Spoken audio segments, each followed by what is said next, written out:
glanced over and all of a sudden I saw it. It looks like it's a nice day because your shirt. Yeah, yeah, dude. I like it. Actually, I'm going to play lacrosse like right after this. Okay. And so I was like, am I just gonna like wear my gear to play lacrosse in? I almost just like wore like my, the gear that I would have played in. Yeah. I'll put on a nice shirt. Why not? No worries. How about that Jazz game last night, dude? That was so freaking awesome. It was a weird game to start. It just felt like it was going to be like a back and forth game. The Jazz blew the doors off. Yeah, just blew it. Yeah. I mean, nobody was really playing well to start. I didn't feel very good about it. I'm like, oh man, I don't want to watch one of these games where we just, there's a lot of fouling. Hey, Steve. Good. How you doing? Yeah, Donovan Mitchell was off last night too. Yeah, he didn't have a He great still had 22, but How you doing? Good. How are you guys? Doing well. Ready to. We got 2 more games, right? The one next Saturday's. Yeah, it's gonna be huge. Mesa. We'll see how they do. They played them pretty close already earlier in the season. So Yeah, that's right. We only lost by a few. Yeah. I think they're playing well right now. It seems like so. I think they'll have a good chance. Sandy, how are you? I'm doing good. How are you doing? I think my mother was here. Save her seat. Okay, cool.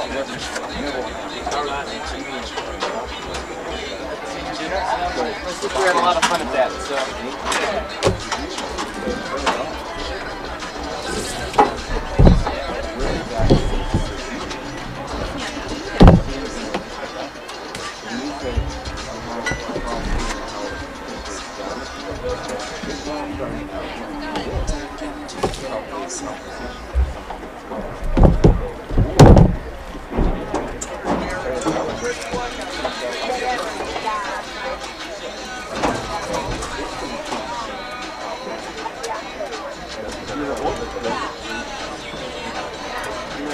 how you want to do it, Scott? You want to be back here? You want to be up there?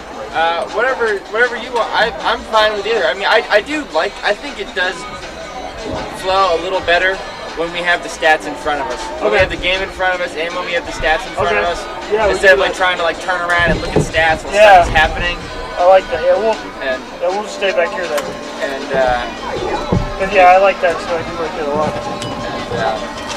I mean, I do like having like the better vantage point or view from up there. But yeah, like I said, either way, I'm good jumping around. So.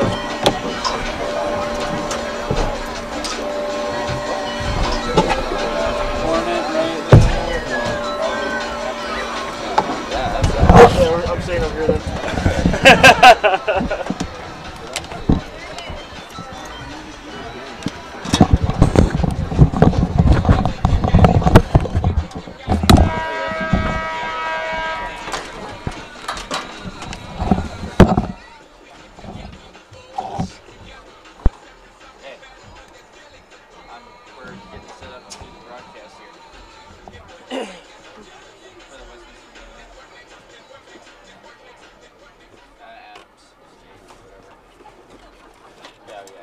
Good morning, ladies and gentlemen, and welcome to Dusty Field on the campus of Westminster College for today's game between the Adams State Grizzlies and your Westminster Griffins. At this time, we ask that you please rise for the playing of our national anthem.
now, let's meet the starting lineups. First, for the visiting I think Grizzlies. that's how we can mute it. So that's simple enough. Number 3, Terry Trudgian. Number 13, Alex Hodafer. Number 15, Joe Quattrochi. Number 17, Dominique Mendes. Number 20, Sawyer Robinson.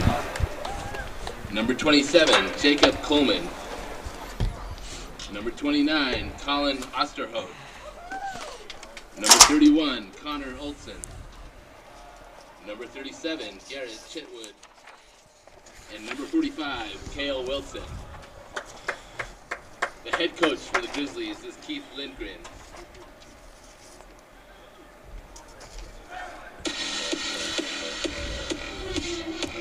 And now, let's meet the starters for your Westminster Griffins.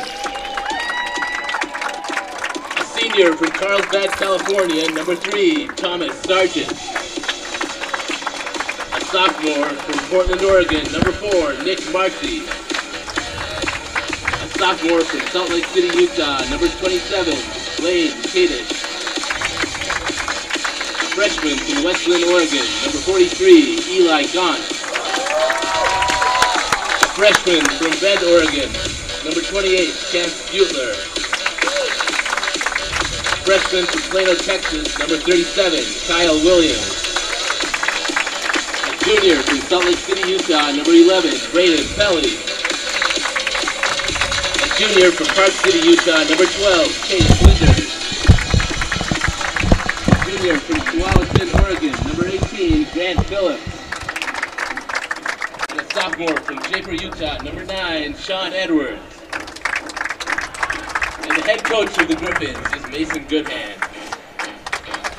Starting lineups has arrived here in Salt Lake City, Utah. The sun is out. It's a beautiful Sunday morning. Thank you guys for stopping by and tuning in live on the Rocky Mountain Athletic Conference Network. Scott Kellner, David Vito back on the broadcast for another sunny day, and that's not the way that we want to see today go. We want to see a beautiful sunny day, as we don't want to see no rain, no clouds covering up, as the Griffins looking for a victory yet again, as they'll be looking for their 3rd straight victory and looking for their 6th victory in the last 7 games, Scott, as they're coming off a big win last Friday night. Last Friday night, CSU Pueblo, Westminster really came out and dominated in 20-5 win. And let's see if they can come out and with that same type of intensity today, David. Turnovers has been a concern all year long. Face-off victories does not go the Griffins' way. The Griffins really dominated the face-off win as they caused a turnover in the same sequence. So after losing the face-off, they bounce back and cause a turnover, and the ball's still on the ground. Whoa. Griffins trying to get something as a helmet comes off, and that's really rare to see, Scott. Yeah, we usually never see a helmet pop off, and there we see one here in the opening sequence of today's action. Yeah, that was number 15 for Adams State, Joe Quattrochi, the face-off guy. So I don't know, maybe he needs to buckle his chin strap a little bit tighter. But yeah, you don't see that too often. That's first time we've seen it all year here. I think so. I mean, you played the sport. I mean, this is a great way to start talking about something we've never seen. Well, how many times have you seen that when you've played? Maybe just a couple of times ever, really. Definitely requires a loose chin strap and getting hit in the head. And I guess a helmet can fly off. Good defense by the Griffins to start there. They caused a turnover and picked it up after nearly causing a turnover right there. As Westminster trying to strike first, nice. and they do. Hits top shelf. That's Blake Gross, the freshman from Henderson, Nevada, strikes first for Westminster with just about a minute to go. I mean, a minute into today's game, I should say. Yeah, that was a nice job by Blake Gross there. Westminster's running a 2-1-3. You get 2 guys behind the goal, 1 guy on the crease, and an umbrella up at the top. You had Jacob Taylor in the middle setting it up. Moves it over to Blake Gross there on the wing. Blake, just a nice job going down the alley, creating some separation, getting his hands free, and just ripped it some high heat there right over the goalie's head. So the Griffins, they do enter today 3-3 in the conference play. Adams State enters 0-6, looking for their first conference win of the season, 4-8 overall, as the Grizzlies from Colorado are just trying to find some way somehow to get their first conference win, and it's not going to be easy here on Dumke Field. It's not going to be easy, but you know this Adams team, they have a good face-off guy, and there's a lot of guys on this team that can score and can make plays. I'm talking about guys like Alex Bridson, number 12, guys like Jacob Austin, And Cale Wilson's their leading point scorer, number 45. And it's definitely, when Adams has had success this year, it's been on a team level. And let's see if these guys can get going together today. Cale Wilson, number 45, has 19 goals on the year. Jacob Austin, as you mentioned, 14 points, 9 goals as well. And one of the players to watch for on the faceoff is Sawyer Robinson, who has 16 ground balls, and the lead faceoff man, Joe Kokorchi, who has 39 ground balls as well. And Kevin Chitwood is our leading defender, who's caused 15 turnovers this year for the Grizzlies. As for the Westminster Griffins, coming off a victory we said against CSU Pueblo, Thomas Sargent with 4 goals, Marcy with 3, Vance and Kadish both had 2. So it was spread around again, not a true goal scorer that you see every single game, but this team is very, very unique as they play as a team, as you see 4 different players with multiple goals last game. Yeah, absolutely. Troy Vance with a good clear right there. Let's see Westminster get set up the offense and see what they do. Cage with possession now, trying to go behind the cage, and he does. Waits to set up the offense as we're 12:55 left to play in quarter number 1. Griffins on top, 1-0. Got an early goal from Gross to start things off. Flinders got it back in near the line of midfield as he goes up to the right side, back to the net of Marcy. Marcy trying to reset the offense back up top, catches it up top is Dutton, who had a great game last game. This has been a fun player to watch the past couple games, and usually gets some defensive midi reps, but as he subs off the field there, we're getting it's Christian Pompoko coming on the field now. So still subbing here. Westminster still subbing. This is Blake Belasco. Brad Belasco? Brad Belasco, yep, correct, as the ball's going to come towards us here. It's going to be out. Oh, it's tipped. It's going to hit the bleachers where we're at. As it was tipped, it'll be Westminster possession after that. Referee gives the signal to Westminster, so Griffins catch a break there. We got Pompoko up top with the ball. As they swing it back over to Flinders. Flinders now going to the left side, trying to fight off the defenders, but he loses it. Again, Cole Flinders that time loses possession. Westminster trying to poke it back away, as Adams State doesn't allow that, as they're going to slowly bring up the ball, crossing midfield with ease. Westminster brings up a little bit of a trap near the center line. Adams State going over and back, trying to get something simple, and they finally do. Find their way to catch the ball into the net of Travis Eamon. Eamon on the right side for Adams State. Goes behind the cage now. Can he get a shot here to even it up at 1-1? Pass will go up top. Caught by number 13, Alex Hoodriffer. Swinging around the top of the zone of Westminster. In possession of Colin Cranfield. Now back behind the net, looking for someone to cut through the middle. Westminster tips it around. Adams State's going to find a way to pick it up and reset once more, as that was a great play by Kriebel. Now he's going to the left side, trying to bounce off the Griffins defenders. Poked loose again. Griffins trying to knock it loose. They can't get it. Great defense by the big man, Grant Phillips. Tall and long, and with the stick poking at defenders left and right. It's a huge save by Westminster. First time we'll see Sean Edwards in the goal. Sean Edwards with the start. Exciting to see a young player get a start and get some good minutes here this game. On the other side, you got Dominic Mendez, who's getting a rare start as well. Usually it is Connor Johnson, who has 138 saves this year in goal for Adams State, but making a change. Both teams are in today's action for their goalkeeper. And Westminster sees an unfamiliar face in net that they didn't see earlier this year, as Blake Gross again striked first for Westminster to give the lead 1-0. Griffins trying to find an opening on the right side, now back behind the cage in possession of Fisher, Bridger Fisher that is. We saw Gage Fisher get a goal in yesterday's game. Yeah.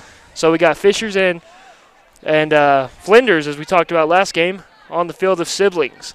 Gross has got it again. He's got that lone goal. Time under 10 minutes to play now. Back up top over to Jacob Taylor. Jacob Taylor swings it around to the right side. Caught by Fisher. Fisher shifting left, goes right. Tries to find his teammate behind the net, and Kadish is dropped on the ground. Adams State trying to find a way to poke it up. Kadish still in there scrambling, trying to pick it up himself after he dropped it, and he does cleanly. So great job by Kadish, the freshman. Kadish, again, working his way. Right to left, he's getting poked around. He fakes it, shoots, fires, and now he's going to bounce around. And it's a good look by Kadish, just might have forced it a little bit. Yeah, I think nice question mark move. Got his hands free. Definitely, I'm not worried. I know that's one that Kadish can put away. Definitely can. We've seen him do a couple times as Gross. Seen him put a couple shots away too. Kadish, he gets it back, and gets the assist to Gross, and we just talked about it. Be patient, and he fires away, and just like that, it's 2-0 for the Westminster Griffins. Yeah, it was a nice look there. Nice look there. I think that was 44 Gross with the assist to Kadish, I believe. I believe it was. That's a nice job by Gross to see Kadish flashing open there. A nice job by Kadish to catch and release quickly.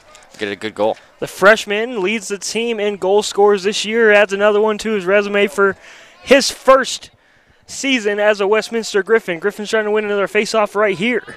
We have Will Dutton on the bottom of your screen here, coming in on the face-off wing. Adams State's going to find a way to keep it in their possession for a moment, then finally picked up by Westminster. Hustling to get that one. Chance Butler. As down he goes, as he took a fall as he tried to fire that one away, and no penalty on the call. Good call? I thought so. I thought it was he kind of slowed down. I didn't think that good no call. I thought it was a good no call. And Westminster does maintain possession despite the no call that probably some fans might want. But Griffins are doing everything right to start. Their defense has been on point to start off the face-offs, not allowing Adams State anything, and they're really taking some time away on the offense of attack. Yeah, I like the way that Westminster is really. It seems like they're trying to focus on execution. It seems like they're kind of prepping. I think they're using this as an opportunity. Christian almost there with a nice little dip and dunk. Mendez with a great save. But no, I think Westminster is trying to use this. I mean, this is going to be their last time to play before they have a big game against Colorado Mesa next Saturday. So in terms of game-like scenarios, game-like situations, and practicing those things, this is really the last opportunity that they have to do that.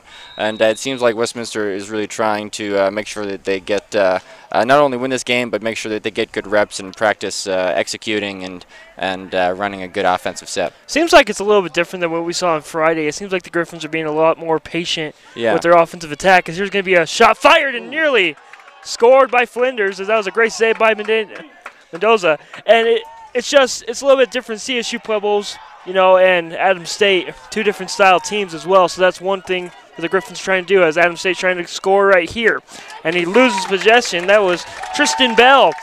Dropped that one, and coming with speed across for Westminster is Schofield. Schofield swings to the right side to Kadish. Kadish swings it back behind the cage again. Thomas Sargent's got this one. Sargent looking for Kadish. He won't swing it back to him. Swing to the right side where he's got Nick Marcy. Marcy and Thomas Sargent, two of the leaders on this team this year, I think. Oh, yeah. I mean, it's definitely a great attack line, especially with the addition of Lane Kadish, number 27. That starting attack line is definitely potent. Definitely can put the goals away. Jacob Taylor, who can put the goals away as well, just misses that one wide to the right side as he checked in off a sub. Sargent gave it to him, and Taylor found his way near the middle and tried to fire it away. Westminster they're getting the ball where they want it to be, as Mendoza again with a huge save, as the kid is playing great in goal for Adams State here in the early going of today's action. Westminster, when they're trying to get the ball behind the net right now, just looking for those cutters to flash to the net, and it's been working. Just the shots have been there, but just better defense so far in goal by Adams State. That's something that we've seen from Westminster a lot this year, is initiating the offense from behind the goal with either Kadish or Sargent, and running kind of a series of cutters up top with midfielders, and it seems to be working. It's not a bad system. As long as you have attackmen who can keep their head up and kind of balance between their time to go to the cage and score and to look for passing lanes and look for open cutting middies. Cage tries to get a pick. He doesn't use to the right side. He goes left instead of right. Now behind the cage over to Marcy, I believe, he's got possession now. And then they swing it back up top to Gross and just resetting. Gross is getting a lot of action up top here as one of the attackers. He's going to find a way to the left side, gets it back behind the net to Sarge. That was a great pass. Sarge make a terrific catch as well to help Gross out on the play. Can he come through and make a shot? Turns, fires, and scores. Top shelf on the left side, and he shimmied and shaked, kind of like Akeem Olajuwon would do back in the day. And he made a great goal for the Westminster Griffins, now who lead 3-0. Well, Sarge loves, I think any right-handed attackman loves curling around the crease and doing that question mark move. I mean, I love that move. Sarge loves that move. It's a high percentage shot. As long as you can get to the right spot on the field, do a little fake over your right shoulder, turn over your left, you're going to get a high percentage shot every time. We've seen Sarge do that a lot this season. nice job putting it away there. Just like that, Westminster again back on top, 3-0 now. Largest lead of today's game as another face-off victory won by Westminster. Swing to the right side. There's going to be a shot fired and just misses wide. I believe that was Atkinson that took that shot. Yeah, is that Colton there? Yeah, that Colt's in there. He was player of the game last time. For all of our new listeners, Colt Atkinson, Park City High School. He's a junior. He's a great young man, great young player. Happy to see him in there getting time. Got a goal last game as well, so Park City boys always gets love up here from Scott Kellner on the broadcast. So, I mean, obviously you love the Park City boys. Well, it's just I know that program, that high school program's done really well, and I'm always just happy to see there hasn't been traditionally, historically, a whole lot of Park City players on Westminster's teams. There was I'm thinking about me, Gian Sexsmith. We've got the Flinders. We've got Christian Pompoko. You have trying to think about who else. And then Colton. And so I mean I'm probably forgetting a couple, but Ian Simi. He's one of the one of the backup goalies for Westminster this year. Yep. There's probably some other guys, but you know, in terms of how good Park City High School has been at lacrosse, there hasn't been a whole lot of Park City players come through here. So I'm happy. I'm happy when they're there. Well, I mean, it's good. It's good to see something like Park City come out here to Salt Lake City as well to get noticeable, get noticed like that. Because, as we talked about in the last broadcast, you know, Park City, it's a little small town that people only hear about every once a year because of Sundance, really. Right. So, I mean, there's a lot of good athletes around the state here, and it's always good to see people from your city you grew up in, Scott, as you were in Park City, to come out and just come back to where you played too. Yeah. And as an alumni, you got to love seeing your hometown people, to say, from your hometown city make an appearance here on Westminster and Dumpke Field. Oh, yeah. As Adams State, again, they got possession now to the right side. Yeah, see if Adams can get a goal here. Looking to cut this lead down any way they can. Back up top in the possession is caught by Tanner Beck. Beck up top now, swings to the right side, trying to get behind the cage once again for Adams State. Just being patient with it as Joe Granacci. This is Cale Wilson with the ball. He's their leading goal scorer. Gets it back up top, shot fired. Nice. That was going to go top shelf, and the leading goal scorer will get the assist on the play for the Grizzlies. That's kind of how I feel like that is. I haven't watched the Grizzlies a lot this season, but I feel like that is probably textbook Adams State Grizzlies. And Cale Wilson initiating from behind the goal, pass up top to midfielder number 22, Jacob Austin, for a nice time and room rip. Nice job by Adams, creating high percentage shots there in the middle of the field. Yeah, it's really good for Adams State to just get on the board here in a 3-1 game. These two teams did play earlier this year, back on April 6th, where the Griffins won 20-8 at Adams State. Again, second game of the 3 straight home games to end the season here for the Westminster Griffins. Again, you talked about it earlier. Colorado Mesa will come into town next weekend. It's going to be a showdown here before the RMAC playoffs. Yeah, I'm excited about that, David, for 2 reasons. 1, because it's a big game, and 2, because it's also I have my alumni game prior to that, so I always enjoy strapping it up and getting to play on this field. So any alumni that are tuning in right now, if you can be here, I'm not sure at the time, but a few hours before whatever the CMU game starts, and we'd love to see you out here and get a good sweat in. It'll be a 3 p.m. start time here on Dumpke Field next Saturday. I imagine we'll probably start at 11 then. Our alumni game will probably start at 11. Alumni games, you've always told me about it in the past. Those are really fun to get everyone back together, isn't it? Yeah, fun to get everyone back together and see guys that maybe you haven't seen for a while. A lot of us see each other all the time. Sometimes you don't see each other all the time. And was that a goal? Kadish hit that top shelf somehow. Man. He did. He really that was about as top corner as you can get right there. That ball almost like froze there in time for a second. It almost looked like it hit the post and bounced off. Yeah. Kadish gets the second goal of the game though. So that's a great job by him. Just him getting a rhythm. I think last game he might have been a little bit frustrated, or he didn't get the shots or the goals he normally got in a couple of the games. I mean, with him scoring just 2 goals last game, he matched that here in the first quarter of today's action. Well, he definitely takes a lot of shots. We've kind of talked about the number of shots that he can take and whether or not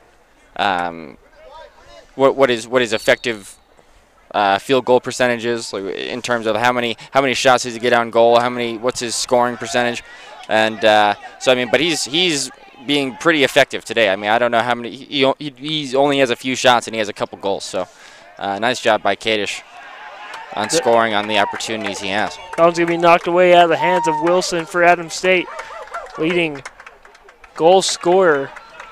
One of them on this Adams State team sees that one fall out of the socket of the net, and the Griffins now cross with ease once again, and that's Troy Vance, who had a great game on Friday as well. It's good to see him kind of come back and get the minutes I think he knows he wants to have back.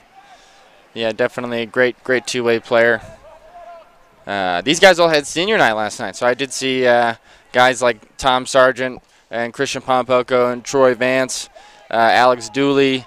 Who else did I see? There was some guys posting pictures last night, all of them at the senior dinner and going out afterwards, so they all seemed like they were having a good time and happy to I'm sure they're happy. And then we kind of talked about this last game, just that this is going to be the second to last home game that these guys all have with each other. So I think that's definitely part of what's gone into the preparation for this week and going into next week, is really just making sure that they're taking advantage of these last couple weeks together. 4-1 the score. Griffins on top here. About 1 minute left to play here in quarter number one here on Dumpke Field. Again, we're on the campus of Westminster College, live from Salt Lake City, Utah on the Rocky Mountain Athletic Conference Network. We appreciate you guys stopping by and listening no matter where you may be, as Adams State trying to cut this lead here in the final minute. Man, Grant Phillips is tall. Number 18, he's a big dude. He just shut down number 13 right there. He is a big guy. He's listed at 6'7". I feel like he is a giant.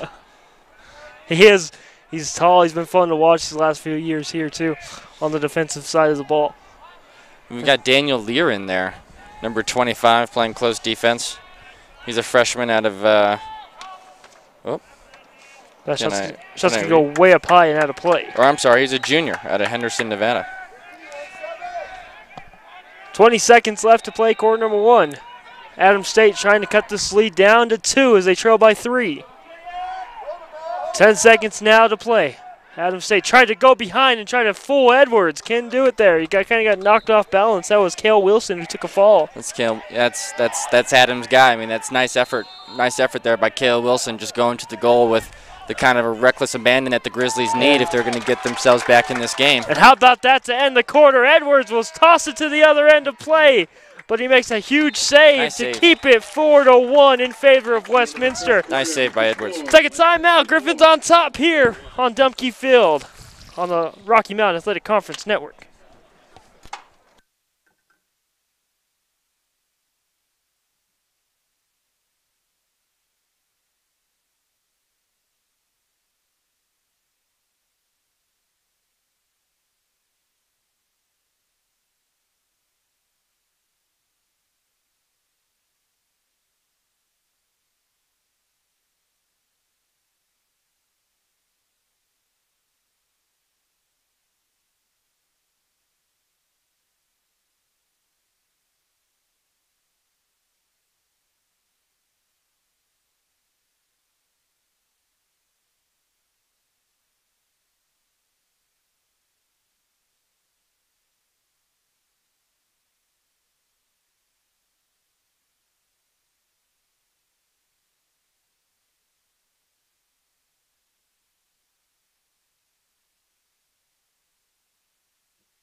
It'll be like a professional quality broadcast. Quarter number 2 back here. Live in the RMAC Network. Griffins on top 4-1. Scott, you got some first quarter stats for us? I sure do. In terms of team stats, we got Adams State 1 goal, Westminster 4 goals. Adams State 6 shots to Westminster's 14 shots. And ground balls are pretty even. Adams State 10, Westminster 9. Clears, both teams clearing 100%. Adams State 5 for 5, Westminster 4 for 4. Adams State is nudging at Westminster in the faceoffs, 4 of 7 for Adams State, 3 of 7 for Westminster. Westminster, notable stat there, low on turnovers, 2 turnovers to Adams 5, and 4 caused turnovers to Adams 1. Some interesting player stats for Westminster. We were talking about Lane Kadish, his 2 goals on 5 shots, shooting 40%. That's good, and his shots on goal are 4 of 5, so he's 80% of his shots are on goal. So nice job by Lane, putting more of his shots on cage. And in terms of other interesting individual stats, we have computer's frozen a little bit. You're good. You know what? That's it. That's all I got. I know, that's great. That's a great first quarter recap as Edwards makes another great save in the cage. Ball bounces around.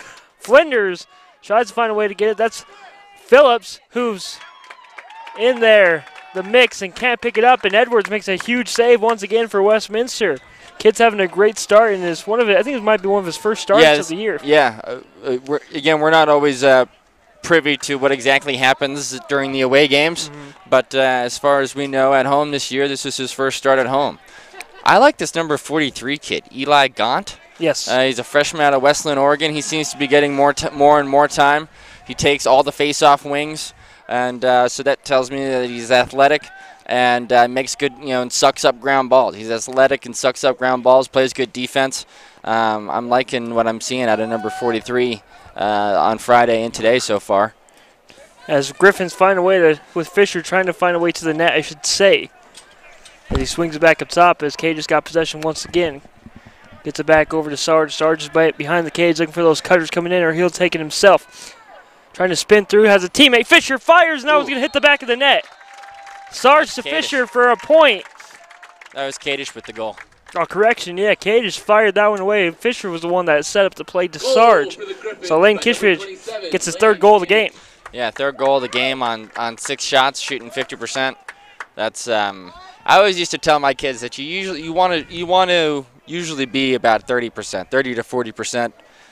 So if you're taking 10 shots a game, you should be scoring 3 or 4 goals, and about 70% of those should be on cage. So Lane Kadish being very effective on offense so far. He's having a good game today to start on the offensive end. Face-off won by Adams State. It's in the zone of Westminster, but now it's on the ground. Tumbling around is a few different players. One of them was Westminster's 28, Chance Bootler. Adams State picked it right back up, though. Yeah. Will Dutton almost had that ground ball. As a turnover, nearly caused great hustle, and it will be a turnover, as it looked like Kevin Chitwell was going to pick up a ground ball there and save the play for Adams State, but couldn't do it. But great defense by Westminster. I believe that was number 28, Chance Bootler. Yeah, I'm liking what we're seeing out of Chance today, too. Number 28, he's a gritty face-off guy. Gets in there and scraps on ground balls. He plays really physical when he's running the ball down on offense. And like to see the way Chance is playing today and the way he played on Friday. Again, it's a beautiful day here. High of 70s in the forecast today around the valley of Salt Lake City. Scott, playing in games, coming from a little bit of a chilly Friday to a sunny, hot day. How does that affect players on the field when it gets hotter and hotter? Well, I think the big difference is you just want to make sure that you're hydrating more. Or you always got to hydrate, but I think you're just going to notice the perspiration more on days like this. The turf gets hot. This is a turf field. Turf is usually, we always kind of like to think that it gets hot on your feet. You can feel the heat on your feet, and but it almost it radiates the heat. So it's usually almost nice move there by Lane Kadish. 4th goal of the day. 4th goal, yeah, kind of dunking it in there, but. it almost feels about 10 degrees, 5 to 10 degrees hotter on the turf, or maybe 10%, maybe 5 to 10% hotter on the turf than what the air temperature is. And so you can, on days when it starts to get really hot, it is really, really hot on the turf. And it's even more important to make sure you're wearing the appropriate footwear and drinking enough water. 6-1 score, timeout on the field. We'll take a timeout with it. Griffins on top here on Dumke Field.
Lane Kadish is having a game today.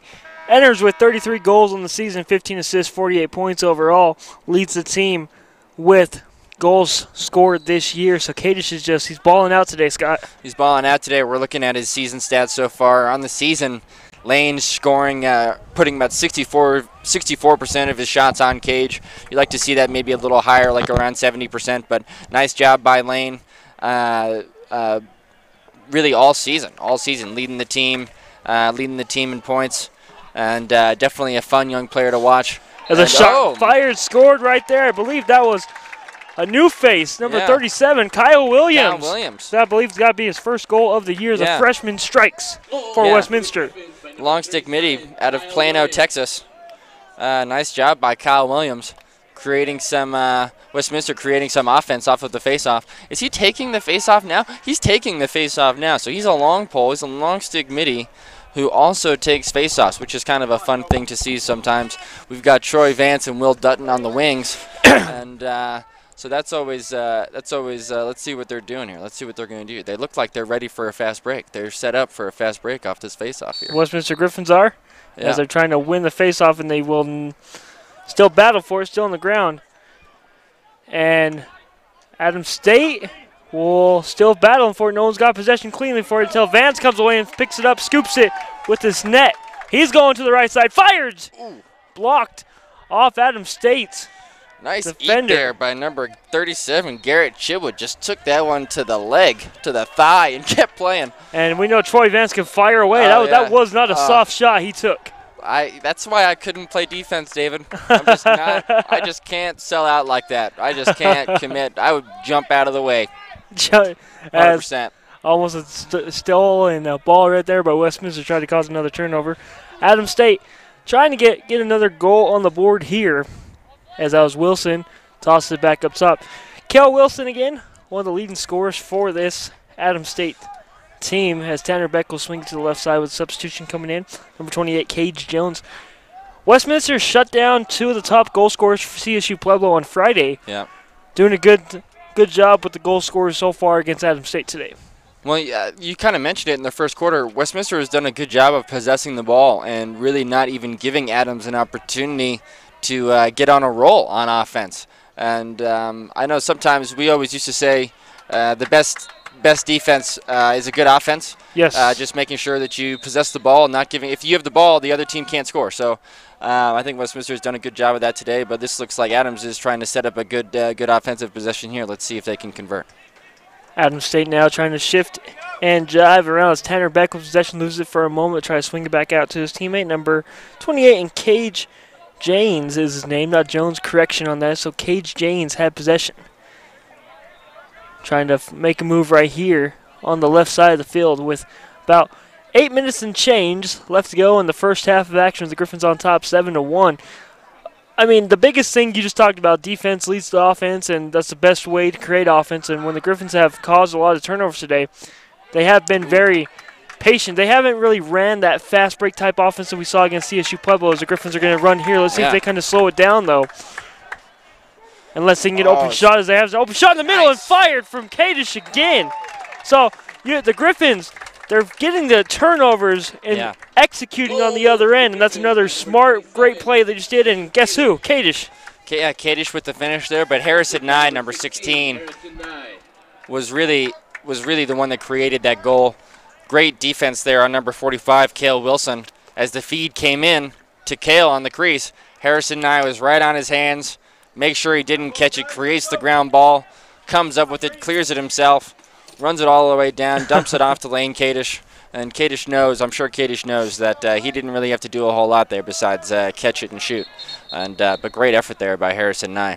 Another face-off will be stalled for a minute with a timeout. 8:23 left to play. We'll take another timeout here on Dumpke Field. Griffins are really rolling here in half number one. See if they can continue it when we come back live on the RMAC Network.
(8-1), 8:23 left to play. Griffins on top here on the campus of Westminster College. We're on the field known as Dumpke Field as Griffins win yet another face-off. Ooh. And they take a big shot after winning it as well. Adams State comes away with possession now to see if they can kind of strum up some offense here. Guys, I'm just looking down the roster here with some of the players that are coming and being recruited here to the Westminster Griffins. It's really heavy to get local kids from the state to come play here, no matter where you're from. You always want to play near your hometown. Mason Goodhand, the head coach here at Westminster College, how important is that for him to get local kids to come play here at Westminster? Well, I think the important thing is, from a recruiting standpoint, is really making sure that there's a good bond between the players and the coach. So I know, like, if you look down the roster, most of the players come from Oregon, come from Westland, Oregon, or kind of some of the surrounding areas, and a lot of that has to do with the assistant coach, Joe Kerwin, who coached the Oregon Ducks club team, coached at Westland High School, and has a lot of roots and relationships back in Oregon. And so it makes sense that when you look at the roster, you see a lot more players from Oregon. I know, for instance, if you were to look at a roster from 2013 or 14, we had a lot of players that were coming from California. And that was in part to the assistant coach at the time, Brad Lavoie, who had connections and recruiting connections down there. And so, I mean, I think local talent typically, I think historically on this team has kind of like walked on. Most of the time, local talent has kind of walked on to Westminster. That was the case with me, and that's kind of been the case with a lot of local guys, I feel like. And where a lot of times when you go to, I think maybe that's just because like when coaches like Joe or whoever go to showcases, or if they go to like a Las Vegas showcase, or if they go to some showcase in California or something like that, they don't necessarily go to those showcases to watch teams from Utah. I mean, teams from, why would you go to a showcase to watch a team or watch a kid that you can watch locally? And so I think a lot of time is spent recruiting kids from out of state, and then Westminster kind of just takes what they can get locally from kids that walk on. I mean, I do think there are kids that they target, but I mean, I think a lot of the Utah kids too. At the same time, if everybody's trying, some of the best Utah kids, for instance, are going to go play back east. I mean, we have a bunch of kids now that are going back east playing D1 lacrosse. Guys like Casey Rose, who's playing at Rutgers. Guys like Bubba Fairman, who's playing at Maryland and having a great season. I mean, these are guys that Westminster would like to have on their radar, but are kind of just a little bit out of Westminster's league, to be totally honest. And so I think you have to kind of find that sweet spot. You have to kind of hit that sweet spot with the type of kid that you're going to recruit in terms of what their expectations are about playing college lacrosse, what their reality is about their skill level, and whether or not, and kind of what they want or see for themselves. And I think Joe Kerwin has done a great job. Oh, nice job there by Troy Vance. As Vance finds a way to slice and dice and make a goal out of a great pass from his teammate to score the 9th goal of today's game. And it's really interesting how you're bringing up this recruiting and all that. And obviously, Westminster, they're in a transition of next year. They're going to be finally out of the probation with all sports, or finally going to be official member of the RMAC, able to go postseason play. And volleyball, basketball, and all the other sports kind of give them a bigger name. I think that attracts more kids. That they're going to be in a little bit bigger conference now, a bigger division. But I think no matter what student athlete you are, your goal is to find a way to make it to Division I. Am I right? I mean, I think so. I mean, I think if your goal is to play college lacrosse, I don't know why you would say, well, I don't really want to play Division I college lacrosse. I would want to play D2 or D3 college lacrosse. I mean, I think that's kind of a decision that when you get to that point, you're like, oh, wow. I might be able to make a Division I team, but I'm not going to be playing a lot or ever. And then that person or that player decides, well, I could go play on a D2 team and start and really make a big impact on a club like that. So I think that's kind of like the sweet spot that Westminster wants to try to find with the type of player that they're going to recruit, especially in terms of, hey, now that Westminster can offer that, like, hey, we're going to be eligible for the postseason. And you can still play for a national championship here, and I think that's definitely makes it more appealing from a recruiting perspective when trying to go out and tout Westminster's, I guess, everything Westminster has to offer to potential recruits. Another timeout on the field. Griffins are on top, 9-1. 4:42 left to play on Dumpke Field in the first half. Griffins continue to roll in Salt Lake City.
back to action here. Quick timeout was on the field for these two teams.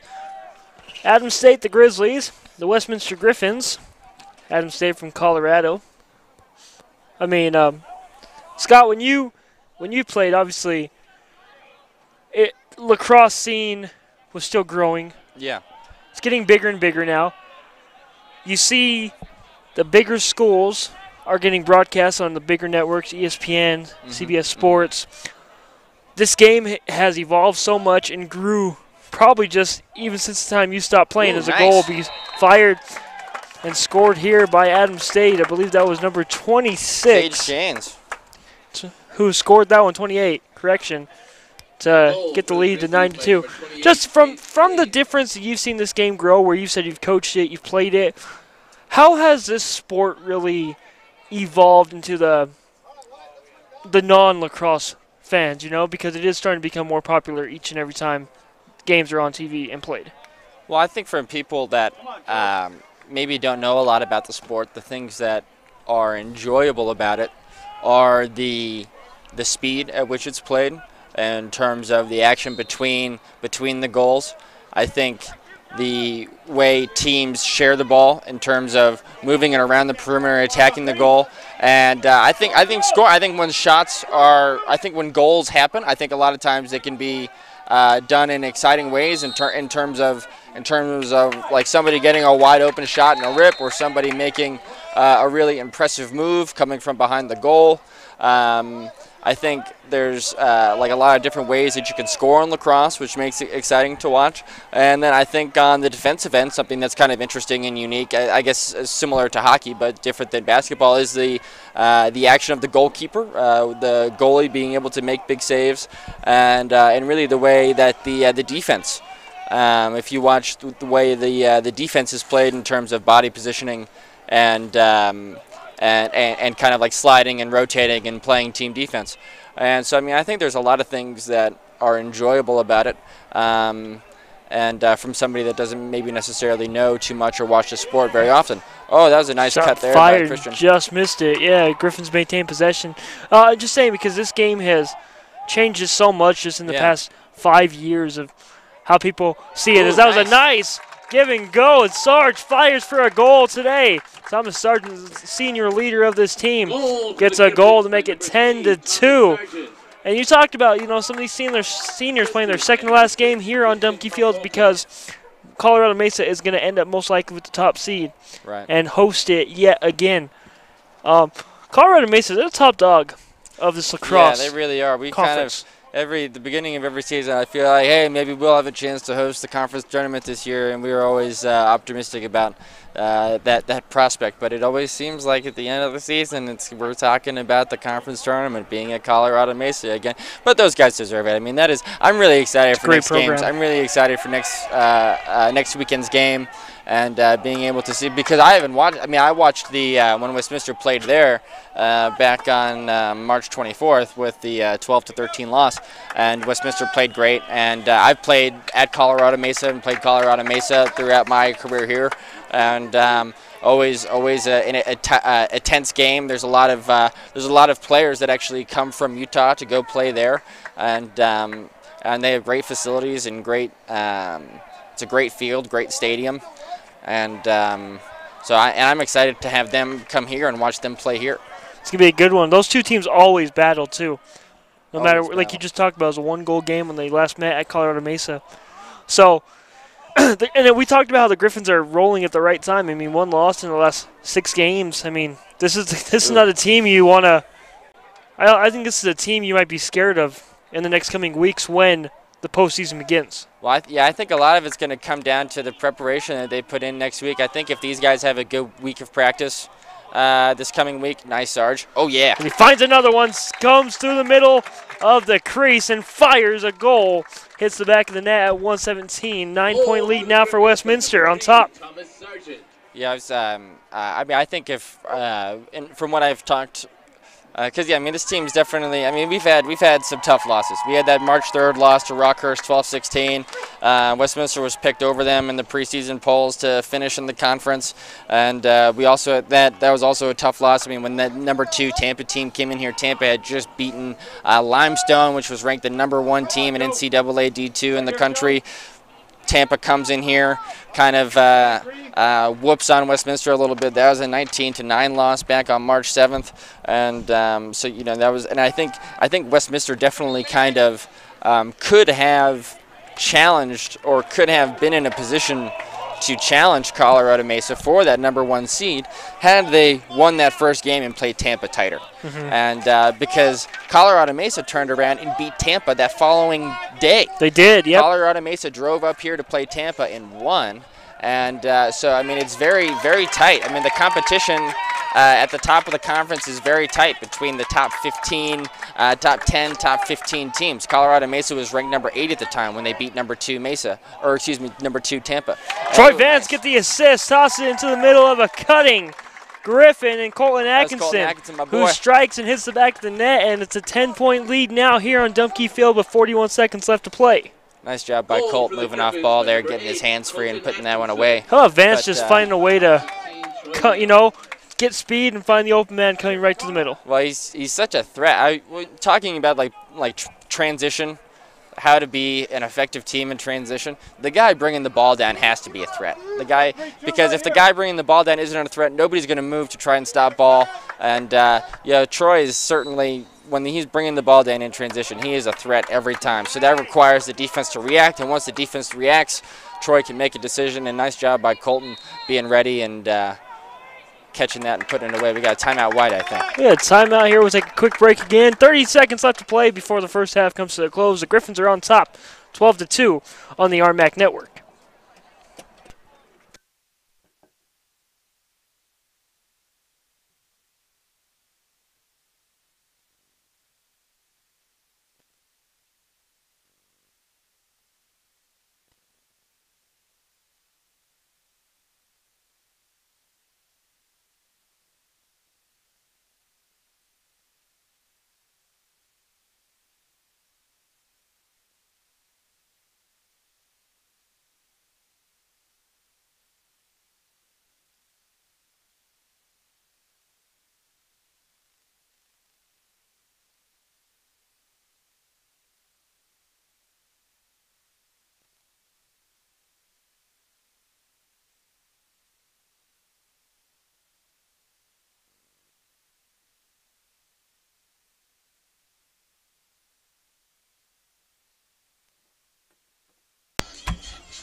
You know, they say when the sun's out, guns are out, Scott. That's right. But today the umbrellas are out in the crowd. A terrific crowd here today protecting everyone from the sun. A lot of umbrellas in the crowd, just protecting them from how hot it is today. Brad Belasco. Oh. That was going to be turned over, and that's not exactly how they drew it up on the sideline with 15 seconds left to play. We kind of, with the score being what it is, and I think with the big game next weekend against Colorado Mesa, we're seeing a lot of substitutions here for Westminster. We have a new defense. We've totally swapped out the defense, and that's the end of second quarter. And the first half, there's a penalty flag that went up in the air. A penalty will go against Adams State when we start half number 2. So 10-minute break here at the halfway point. Griffins are on top 12-2. It's a sunny day from Salt Lake City. Stay with us live on the RMAC Network.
Man, the sun is shining bright on the field, just as bright as the Westminster Griffins are shining today with their style of play, as the Griffins are on top by 10, 12-2. You know what's interesting? Adams State's coming off a loss against Colorado Mesa on Friday as well. They fell to Mesa 14-4. So one thing about Colorado Mesa, we don't know, again, we don't know all the full stats, when they pulled their starters, if they played a lot of their younger kids in that game. But, I mean, we're going to see probably something very similar here in the second half. We're going to see probably some young guns, to say the least, for the Westminster Griffins, get some playing action as they're going to be on the amount of possession to start half number 2. Once again, Scott Kellner, David Vito back on the broadcast. Thank you guys for stopping by and tuning in with us live on the Rocky Mountain Athletic Conference Network. So much to talk about here in half number 2 as the RMAC is evolving, as well as we'll talk about all the new stuff that will be coming here to Westminster here in the near future, what they have planned for. As we got a lot of great insight at halftime, didn't we, Scott? Yeah, we certainly did. President Steve Morgan's sitting right by us here in the press box. Ooh, nice move by Bridger Fisher there. Almost couldn't handle it. Got the ball, but just misses that one. But we might hear a little bit more from President Steve Morgan a little bit later, Dave. Yeah, it'd be great just to hear what's going to be happening here in the future of Westminster. I mean, it's an exciting time. Man-up opportunity, just misses up high.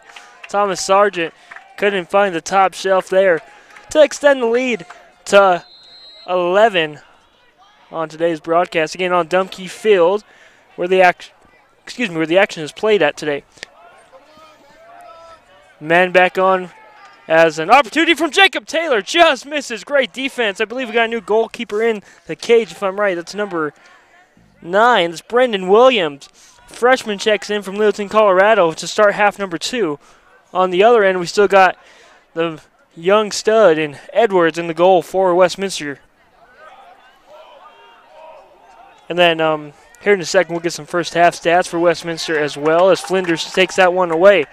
Has an opportunity, but it's only him and a teammate and Gross alone. Gross started the action off for us, the first goal of today's game, where it was 1-0, and then just slowly started to chip away at a 10-goal lead for Westminster. What do you got for us, Scott? What do I got for us? I got, let's see, so far, team stats. Let me make sure these are the most up-to-date team stats here. Yeah. Westminster 12 goals to Adams State 2. Westminster 26 shots to Adams 13. Right now, Westminster's 0-1 on man-up opportunities. I was going to talk about man-up opportunities a little bit later. As it just came to a close. Yeah, yep. And didn't convert. And Westminster 24 ground balls to Adams 19. It's nice to see them winning the ground ball war there. And clears, both teams clearing well. Westminster 9 for 9. Adams State 7 for 9. And face-offs are pretty even, 9 of 16 for Westminster, 7 of 16 for Adams. And turnovers, Westminster only 6 turnovers, Adams 15 turnovers, and 13, this is impressive, 13 of Adams State's turnovers have been caused by Westminster. So nice job, Westminster, creating a lot of turnovers. So yeah, that's the team stats for you, David. It's good. I mean, great first half stats for the Westminster Griffins. Fisher going to try to fight his way across midfield. He does with ease, looking to get this lead up to 11 any way he can. The Griffins are having a hard time striking against the new goalkeeper, Brendan Williams, who's doing a terrific job. The rebound comes in favor of Westminster. And sometimes when a goal change happens at halftime, you don't have a lot of time to adjust on the fly, do you, Scott? No, I think I'm not sure. Is number 9? Is Brendan Williams? Is he the starting goalie, or is the starting goalie just not playing today? Starting goalie was number 35, Connor Johnson. Again, he leads the team with 138 saves. That's a turnover in favor of Adams State. So, I mean, it's just one of those games where I think just kind of rotating guys through and making sure everyone's getting time. And if I'm correct, the next game between Adams State and CSU Pueblo will be for the final spot in the tournament. If I'm correct, yeah. So that could be a reason maybe Adams State's kind of resting and getting their players prepared for that final game next Friday, which it's going to be a fun finish, because if Adams State can find a way to strike just like Gross did right there next Friday, they can find themselves in the playoff position. Blake Gross gets the lead back up to 11 for Westminster. Yeah, though. great shot by Blake Gross. I really love it, and I noticed the same thing with Lane Kadish too. Both Blake Gross and Lane Kadish, two of the exciting fresh faces for Westminster, just do such a great job when they're shooting, just making sure they're getting that stick as high and far back and away as possible, and really just torquing their shoulders and creating a lot of velocity on those shots. Both of those guys, such great shooters and finishers. Nice job there by Blake Gross to get that one. Blake Gross again gets the second goal of today's action. He's having a good season for the young kid, for Gross, who enters as a freshman as well. We talk about so much. We talked about the first half, how a lot of D2 players can transfer up to D1 after having a successful season in D2, no matter what sport they're playing. And for a lot of kids that are playing D2, being a D2 athlete, I mean, they're having a tremendous success just playing the game and having a fun time. And the extra bonus is if you can find a way to get a scholarship or get noticed by a bigger D1 school, you're going to love that. But at the end of the day, you come to a small D2 school to just basically get your chance, and you're going to enjoy every moment you have on the field. Yeah, I think As Adam State will try to fire this one, he'll miss it wide. I forgot what I was going to say, David. Just about D1 and D2, just totally different, where athletes will come in and have a great time. And again, they do it for the love of the game. No matter, again, when you're a high school athlete, you know you're gonna try out. If you make the team, you're gonna do your best to try to get somewhere in a college, scholarship, or just make your way as a walk-on. As you said, you had the opportunity of doing that. How unique is a walk-on experience? How was it for you? Well, I think as just walking on, it's kind of you typically means you're not the best player on the team. You're definitely not coach's favorite, and you really always have to fight to climb your way up the depth chart in terms of. And I mean, I think that was probably, and that was absolutely my experience. Was every year I would work really hard and try to fight my way up the depth chart, and I got a lot better at not only lacrosse, but I got better. I felt like that's kind of like the experience that lets me be a good coach in terms of developing players, because I mean I had to develop my game to play at a higher level, and so I know what it takes. I know what you need to work on. I feel like I can help players from a coaching perspective. I feel like I can help players take their game to a higher level because I had to do that every year that I played here at Westminster. The team was getting better every season, and we were bringing in better and better recruits. And so in order for me to get a spot on the field and to maintain that spot, I had to get better and better every year. And I think that was a great opportunity and to kind of just learn about myself and really kind of develop great, I think, I guess not necessarily strategies, but just develop a great sense of what it takes to be a great lacrosse player. And so I think that's kind of like the experience of a lot of walk-on players is, nothing is promised to you, and anything you get, you're going to have to earn. And I think that's and I'm not sure. I wish I kind of knew. Now that we're having this conversation, I wish I kind of knew. I wish I knew, of the players that are on the field right now, who's been recruited and who has walked on. Yeah. And I mean, I know like guys like I basically feel like you can look at the roster, and if there's a state next to their name that's not Utah, they've probably been recruited. And if they're from Utah, they probably just walked on. Especially the Oregon tie that you were talking about earlier. Right. Yeah. Especially with these kids from Oregon.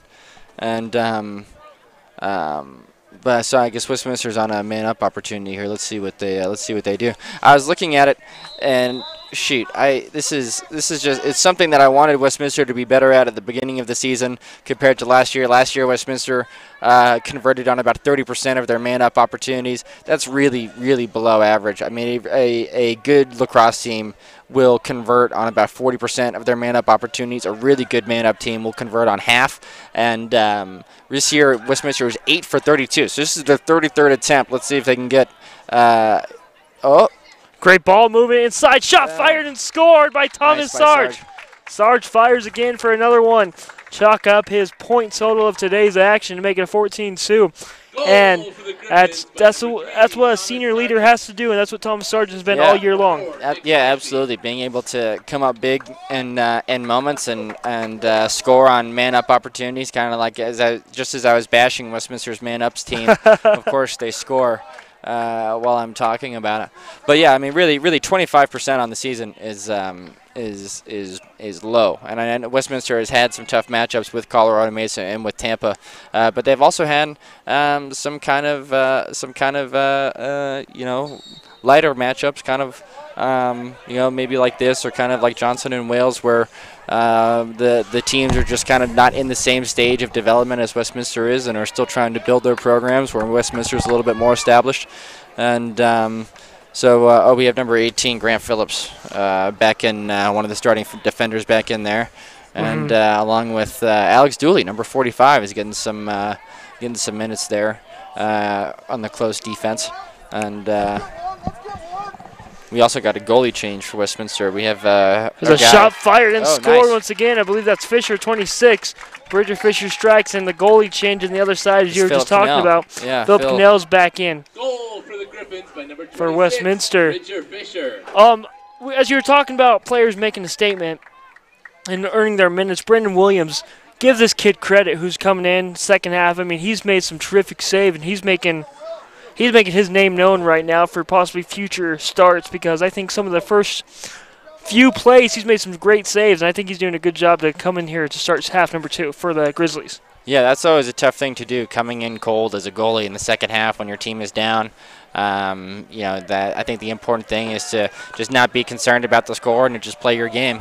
And nice job there by number 15 for Adams, Joe Quattrochi. I wish we had some phonetics for that. Quattrochi? Quattrochi. I think I actually got your one here. Oh no. You have phonetics? No, not for that. I got it for us. Oh, for us, you got it. But you already know them. You already got those ones. Those are the ones I need for my personal use. You're used to having them. You're used to talking to most of these guys. I know these guys a little bit better, so I know how they say their names. But yeah, I apologize if the Quattrochi family is listening in. And we got an injury on the field, too, for Westminster. I think that's Will Dutton. I think that's Will Dutton, number 14. Kid who's played great the last few games here for Westminster. Yeah. Reminds me a lot of plays a lot like Ryan Kofelt, who I believe was number 18 on the field, but number 1 in our hearts. He was a senior who graduated last year, and he was always a dynamic player in the midfield, and played bigger than he was. So. By the way, speaking of like number 1 in our hearts, obviously at the start of the year, Scott, we had a scholarship in the memory of Matt Hearn, and the way that the scholarship went, it was received by one of the Westminster Griffins, and the story was a storybook story that really ended sadly for a young man's season. You want to just recap of what the Matt Hearn's scholarship was this year for fans who might have not heard it at the start of the year? Yeah, so Matt Hearn was a Baltimore native, grew up in Lutherville, Timonium area, just outside of Baltimore, Maryland. Transferred to Westminster and played on the team for 3 seasons. He won a high school state championship and attended Essex Community College, where they also competed for a national championship, and was really just a terrific player and one of my best friends. And I was fortunate to play with Matt here at Westminster, and sadly last July, we lost Matt in a rock climbing accident. And but his impact, not only here at Westminster, but really the lacrosse community in the whole state, was so powerful that everybody really rallied together. With the loss of Matt, we all really rallied together and thought that it was important to establish an athletic scholarship in his name. And I was very proud and very happy with how quickly we were able to get that scholarship endowed. I mean, raising money and endowing a scholarship kind of through like crowdfunding is not an easy thing to do. It takes a lot of small gifts from a lot of people and a lot of big gifts from a few people, and we managed to pull all of that together and get that scholarship endowed just in a few months of fundraising. And so thank you to those who are listening who donated to that scholarship. And the interesting thing about the scholarship, and the thing that I really like about it, is every year the players, after the fall season, after the fall kind of warm-up or prep season, the team will vote or decide on which player should receive the award. And this year it was Dylan Torr, who was a great young man out of Westland, Oregon. Played a lot like Matt, had a lot of similarities as Matt in terms of their physicality and toughness and relentlessness. And but unfortunately, Dylan had an ankle injury, and he actually broke his ankle in the home opener against Rockhurst back on March 3rd. So we had a wonderful scholarship ceremony or presentation ceremony. The winner of the scholarship every year will wear Matt's number in honor of him. That's number 34. And if you tune into these broadcasts early and watch this team warm up, you'll see that they wear shirts. They warm up in Herndoggy number 34 warm-up shirts in honor of him. And so it's a great scholarship for a great young man who we lost too early. And I still think about him all the time. And especially when we're here on this field. And so, again, thanks again for anybody who's donated to the scholarship. And if you haven't donated and you would like to, you can go to westminstercollege.edu/giving, where you'll have an opportunity to donate to the scholarship, as well as a lot of the other fundraising projects Westminster has going on at the moment. And with Lane Cage scoring that goal, he's on fire today. And the scholarship, just one more time, you can always continue to give back at westminstercollege.edu/giving once again for the Matt Hurd Memorial Endowed Scholarship, I should say. So make sure you can go to westminstercollege.edu/giving for more information regarding the scholarship and how to donate. So it's and for Dylan Torr, who got the award. Like I said, it was really emotional to start.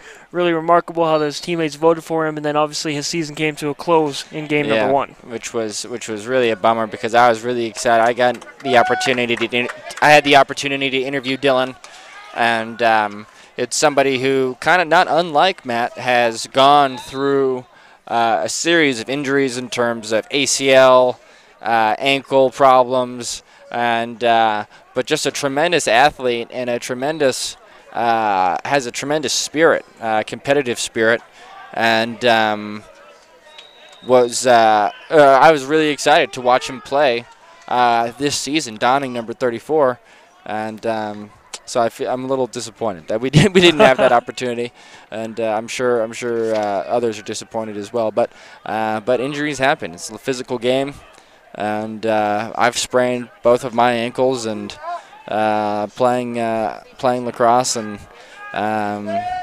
anytime you're running, anytime there's you're running full speeds and bodies are colliding with each other, it's easy for injuries to happen.